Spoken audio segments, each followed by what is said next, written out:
देश के निर्वाचित उपराष्ट्रपति सीपी राधाकृष्णन 12 सितंबर को पद की शपथ ले सकते हैं। अधिकारियों ने बताया कि राष्ट्रपति द्रौपदी मुर्मू शुक्रवार को राधाकृष्णन को शपथ दिलाएंगी। राष्ट्रपति भवन में 12 सितंबर को एक औपचारिक समारोह में शपथ ग्रहण संपन्न होगा। 67 वर्षीय राधाकृष्णन ने मंगलवार को हुए उपराष्ट्रपति चुनाव में संयुक्त विपक्षी उम्मीदवार बी सुदर्शन रेड्डी को हराकर जीत हासिल की। यह चुनाव तत्कालीन उपराष्ट्रपति जगदीप धनखड़ के 21 जुलाई को अचानक दिए गए इस्तीफे के बाद कराया गया था। आपको बता दें कि संसद भवन में मंगलवार को हुए मतदान में राधाकृष्णन को 752 वैध मतों में प्रथम वरीयता के 452 वोट मिले थे, जबकि रेड्डी को प्रथम वरीयता में महज 300 वोट ही मिले थे। 14 सांसदों ने क्रॉस वोटिंग की। उपराष्ट्रपति चुनाव में लोकसभा और राज्यसभा के सभी सांसद मतदाता होते हैं। देश में 17 बार उपराष्ट्रपति पद का चुनाव हुआ, जिसमें सर्वपल्ली राधाकृष्णन और हामिद अंसारी 2 कार्यकाल तक इस पद पर रहे। निर्वाचन अधिकारी पीसी मोदी ने बताया कि 781 मतदाताओं में से 98.2% यानी 767 ने मतदान किया। इसमें 15 वोट अवैध पाए गए, जिसमें वैध मतों की संख्या 752 रह गई।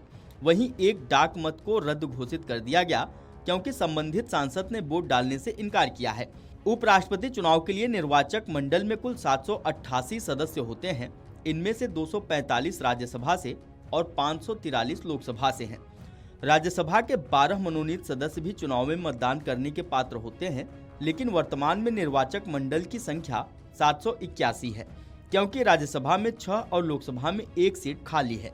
भाजपा न सिर्फ विपक्षी इंडी गठबंधन में सेंध लगाने में कामयाब रही, बल्कि भाजपा कांग्रेस से समान दूरी की नीति अपनाने वाले दलों के मतदाताओं के बड़े हिस्से को भी अपने पक्ष में करने में कामयाब रही। बीजू जनता दल, भारत राष्ट्र समिति, अकाली दल एवं एक निर्दलीय समेत कुल 13 सांसदों के मतदान से दूरी बरतने व एक डाकमत रद्द होने के कारण कुल मतदाताओं की संख्या 767 रह गई थी। इसमें भी 15 मत अवैध पाए गए। इसके बाद जीत के लिए जरूरी मतों की संख्या 377 रह गई थी। राजग उम्मीदवार राधाकृष्णन को जीत के लिए जरूरी मतों में 75 मत अधिक मिले। संख्या बल की दृष्टि से देखें तो राजग उम्मीदवार को गठबंधन के 427 वोट मिलने थे।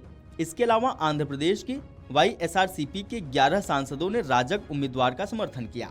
इस प्रकार यह संख्या 438 तक पहुंच गई थी, लेकिन राजग उम्मीदवार राधाकृष्णन को विपक्ष के 14 सांसदों ने भी वोट दिया, जिससे उनके मतों की संख्या 452 पहुंच गई।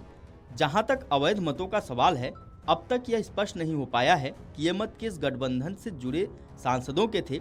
वैसे सूत्रों का कहना है इनमें ज्यादातर विपक्षी गठबंधन के सदस्य थे। लोकसभा और राज्यसभा मिलाकर इंडिया ब्लॉक के दलों की संख्या 324 है। इसके बावजूद उसके उम्मीदवार रेड्डी को सिर्फ 300 वोट ही मिले।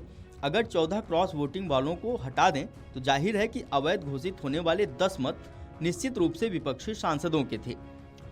सीपी राधाकृष्णन को चुनाव जीतने पर बधाई देते हुए प्रधानमंत्री नरेंद्र मोदी ने विश्वास व्यक्त किया कि वे एक उत्कृष्ट उपराष्ट्रपति साबित होंगे। पीएम मोदी ने सोशल मीडिया पर कहा कि सीपी राधाकृष्णन जी को 2025 के उपराष्ट्रपति चुनाव में जीत के लिए बधाई। उनका जीवन हमेशा समाज की सेवा और गरीबों व हाशिए पर पड़े लोगों को सशक्त बनाने के लिए समर्पित रहा। मुझे विश्वास है कि वे एक उत्कृष्ट उपसभापति होंगे जो हमारे संवैधानिक मूल्यों को मजबूत करेंगे और संसदीय संवाद को आगे बढ़ाएंगे। आपको बता दें कि संसद के हालिया मानसून सत्र के दौरान जगदीप धनखड़ ने स्वास्थ्य कारणों का हवाला देते हुए उपराष्ट्रपति पद से इस्तीफा दे दिया था, लेकिन उनका कार्यकाल 2 साल बचा हुआ था। उनके इस्तीफे के कारण यह चुनाव हुआ। इस बार दोनों उम्मीदवार दक्षिण भारत से हैं। राधाकृष्णन तमिलनाडु से, जबकि सुदर्शन रेड्डी तेलंगाना से हैं। Video desk अमरउजाला.com। अगर आप ये वीडियो YouTube पर देख रहे हैं तो हमारे चैनल को सब्सक्राइब कर बेल आइकन दबाएं और Facebook पर देख रहे हैं तो हमारे पेज को लाइक करें।